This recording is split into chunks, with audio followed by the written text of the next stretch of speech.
a forewarning about the nefarious activity of America's adversaries. The Director of National Intelligence and Director of Defense Intelligence describing to the Senate Armed Services Committee what they see as the top 3 worldwide threats. Authoritarian powers tightening their bonds, especially China and Russia. Tensions in the Middle East and Eastern Europe that could erupt into full-blown regional conflicts. And what they say is one of the most pernicious threats, cyberattacks.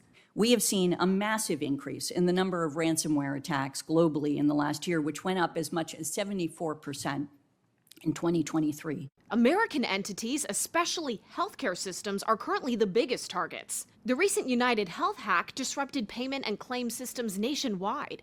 But it's the nation's critical infrastructure, water, agriculture, energy, transportation, that the intelligence community fears will be prime targets if the U.S. is drawn into war with what some in Congress call a new axis of evil: Russia, China, Iran, and North Korea.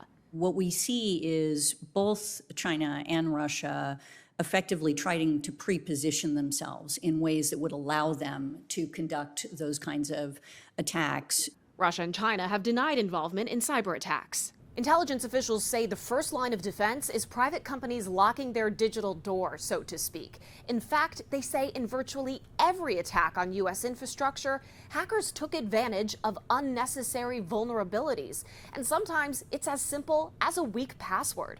As adversaries tighten their alliances, the stakes of war get higher and higher.